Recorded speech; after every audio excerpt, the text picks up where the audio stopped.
Welcome to the Leeds Business Insights podcast, featuring expert analysis to help you stand out from the herd. My name is Amanda Kramer. We are thrilled to be discussing lessons learned from the intersection of academic and real-world entrepreneurship with Jeff York, Research Director of Leeds Deming Center for Entrepreneurship and Professor of Entrepreneurship, and Brad Werner, Deming's teaching director, as well as entrepreneur, angel investor, and experienced CEO who has led a number of early growth ventures through initial risk stages. Thanks, Amanda. Great to be here, Amanda. Thanks for having us. Great to have you. Well, let's start with your partnership. How did you two meet? Was I in one of your companies at some point? No. So you know what? You know, the first time that we actually met, Jeff, and I don't know if you remember this, is when I moved to Colorado, I reached out to the Deming Center to say, hey, I'd like to help in some way. And I think we had a breakfast, actually. I don't even know if you remember this. Yeah. So that was the start of our long friendship, Amanda, and we've actually connected pretty well ever since. It's been 6 years. And tell me if I get this right, Brad. I don't remember. I think like you wrote to the Leeds school and just were like, hey, I've moved to the area. I'm interested in helping out. And the thing about Brad was, I was like, wow, when we just met and had breakfast, I just was amazed by all the different experiences he had had and the different kinds of companies he'd been involved in. You know, we're really fortunate here in Boulder that people that can basically live wherever they want because they've been successful as entrepreneurs choose to come here a lot of the time now. If you told me 10 years ago that I would be in the classroom, I would have bet everything that I have that that's not the case. And the first class that I was given, which was pretty much 2 weeks after I met you, Jeff, they put me in the law school, and I think it was total plausible deniability. If this guy totally screws up, we have no idea who he is. But slowly they moved me closer to Leeds, and now I actually have an office there. So this intersection of academia and real world experience is pretty cool. That sounds great. You know, Jeff and Brad, we want to hear lessons learned from you. I've got 3 topics. I'm going to throw them out there. Let's go through them one by one. We want to hear what you have to share about that. And the first topic is going to be a customer's first mentality when developing a business. What do you have to share with us on this? Sure. I would say that, and I'm just addressing my fellow entrepreneurs out there, people look at customers as a source of revenue. You want to actually be a consultant to your customers and help them with their problems. So customer first means you have the old school way of doing things is design something that provides benefits. The agile way that I think Jeff and I talk about would be talk to your customers, find out what their pain points are, and design to solve those pain points. And I think that truthfully it seems really simple, right? It takes me 30 seconds to articulate this, but most people don't do that. And especially when you talk about creatives in the engineering world and those types of people, they'll stay in their garage for 3 years, come out, they think that they've invented the new Velcro, and nothing happens. Jeff, you see that all the time, right? You see that with your students. Oh, sure. Yeah. So we do a class called Do Venture Launch, where we bring together science students, oftentimes people with PhDs that have invented a product, patent pending, scalable, all the things we look for. And then we put them together with business students. And it's really interesting to see how these people who are just, flat out way smarter than me and than most people in the world, but it's just such an often occurrence that they assume because they've built this thing, people will buy it. And it's just like the kiss of death for entrepreneurs. There's all these biases that have been shown in psychology and in entrepreneurship research time and time again. The problem is that you have thought about this product for years. You've dedicated so much time and energy to it. You understand all its benefits intricately. Everything about it is abundantly clear to you.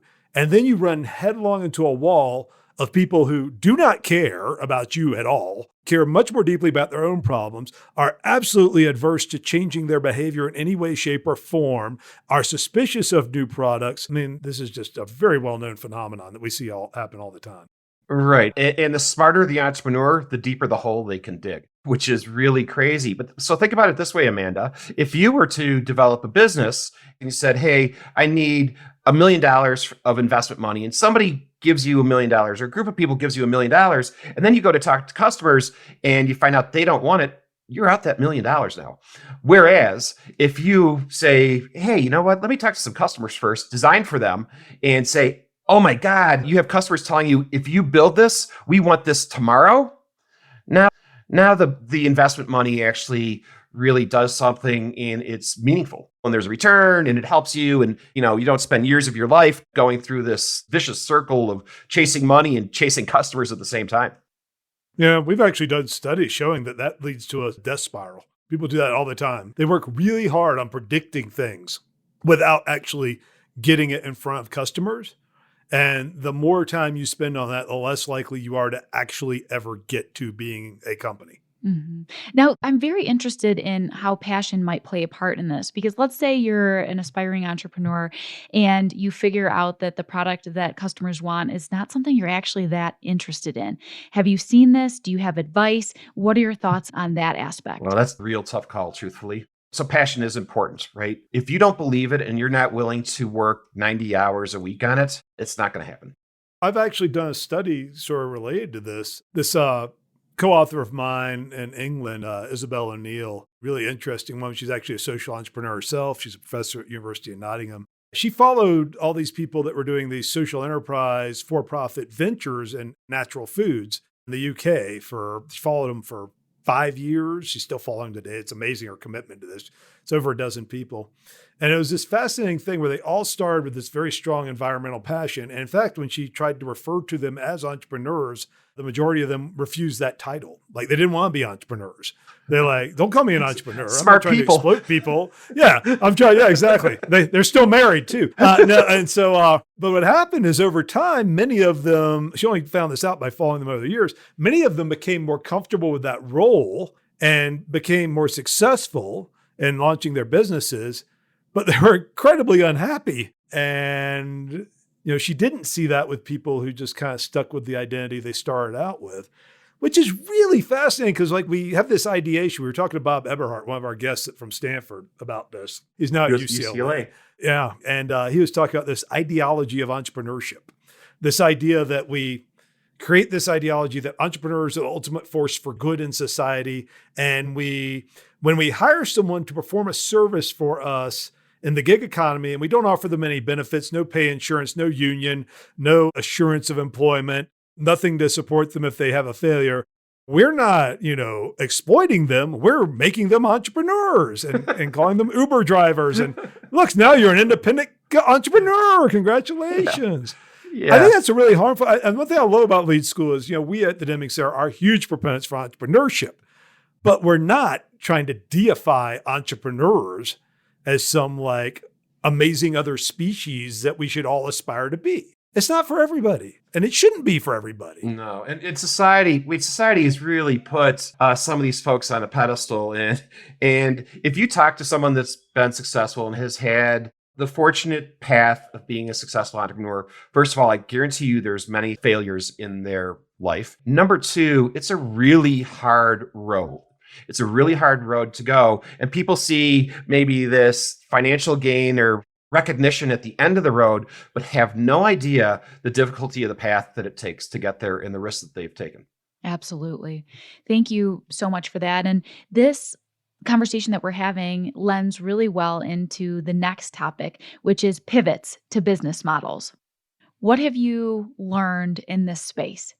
Actually, it's interesting. This concept of the pivot comes primarily from sort of the lean startup methodology. And it's something we've actually known about for decades, but it's just recently become kind of a cool term. And a friend of ours, Matthew Grimes at the Cambridge University Judge School of Business, has written a great paper about this. And it's almost an essential part of the process. It is so incredibly rare that someone comes up with an idea and it's a great idea and they're able to gather the resources they need to do it and convince enough people and they find customers. It all goes just in this lovely straight line to a market. I don't think I've ever actually heard of it happening, even read about it happening, much less seen it. And we see it in the classroom every single semester. There's a team of students. They have an idea they're passionate about. They're convinced it's a great idea.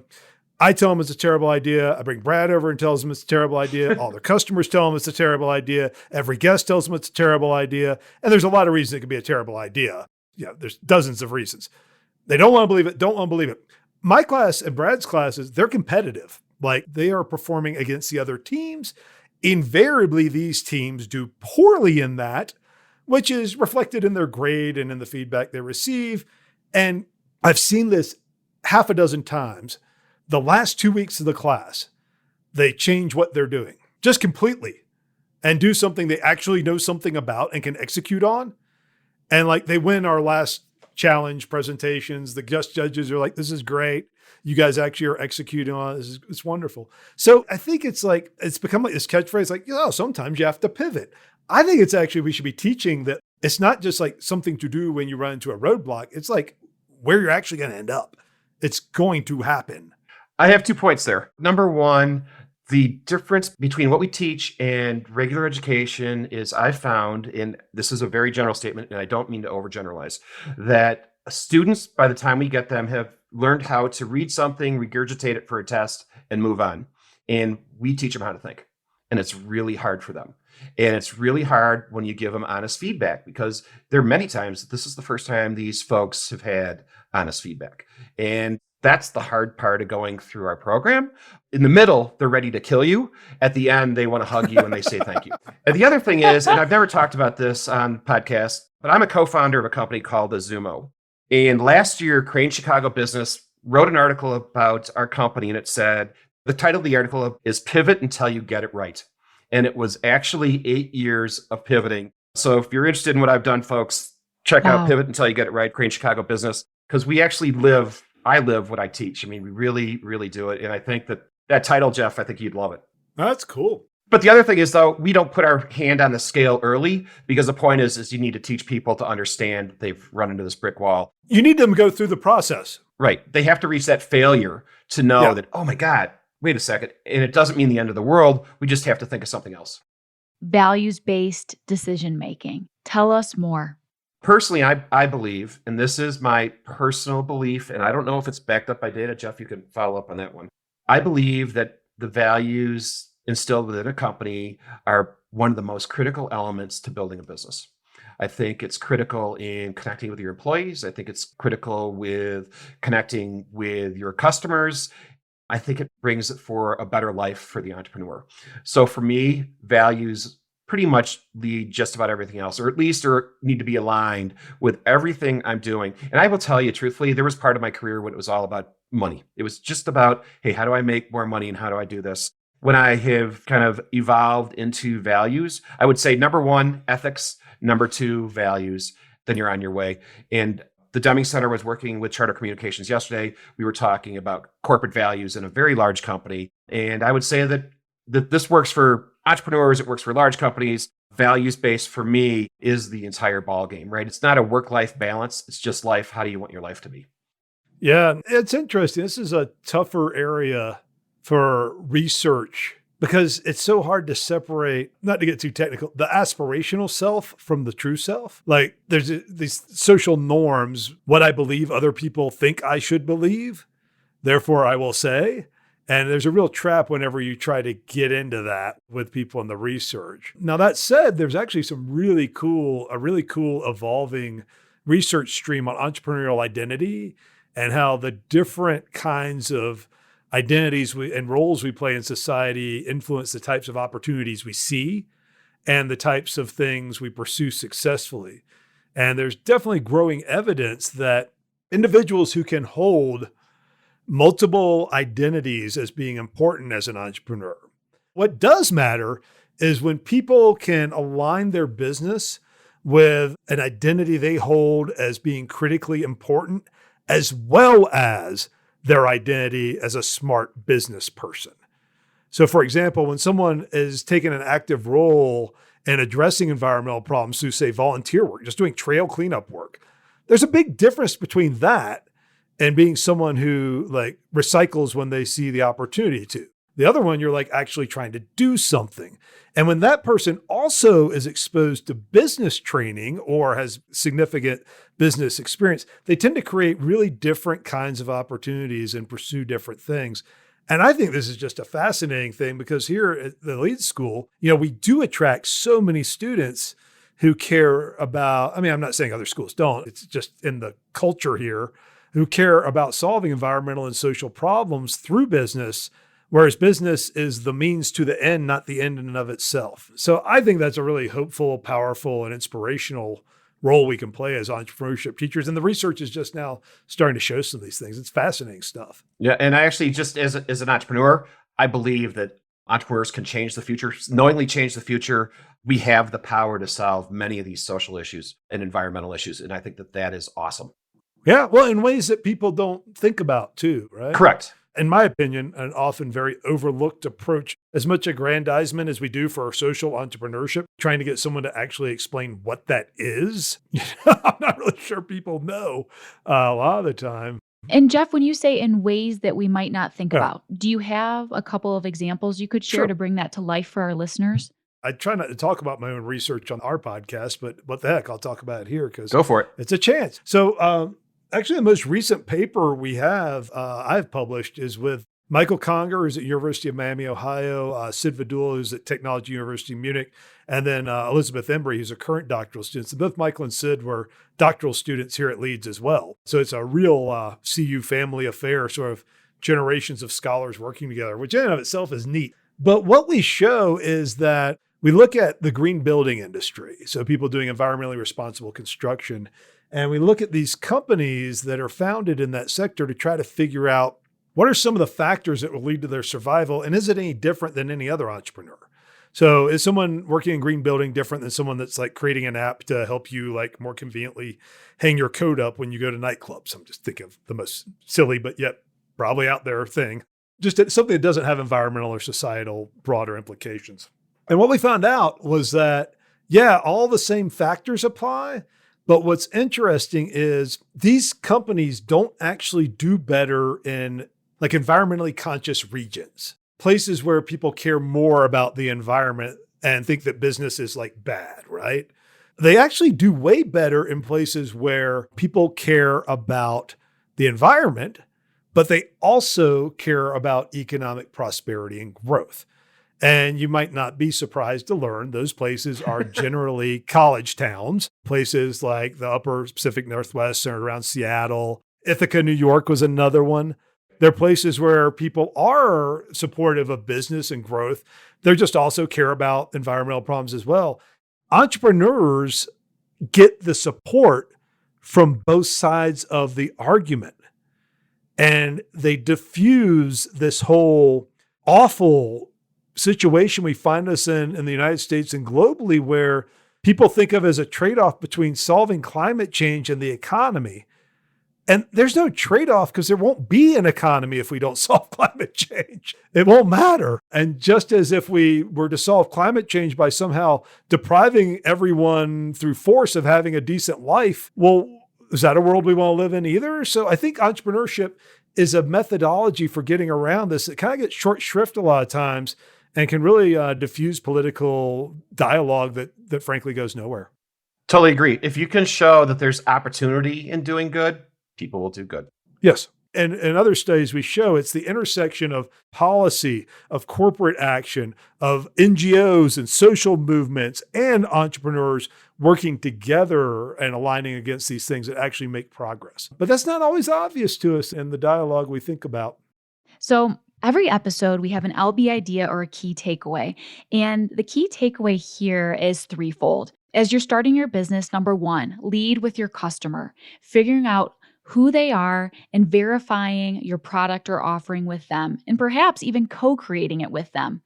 Number two, realize that you're going to have to pivot. You're going to have to change what you've landed on multiple times. It will be crucial for your business's success. And number three, lead with your values and what you care about in order to ensure that you have a successful idea and business. I couldn't have said it better myself. Starting a business is a real lift. You end up dedicating your life to it. And so you better be willing to dedicate your life to something that you care about.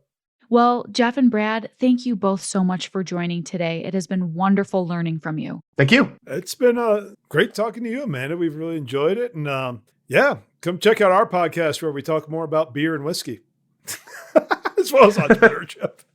It's actually Brad and I having this kind of a conversation over beers and talking about like the difference between his experiences and what the research was.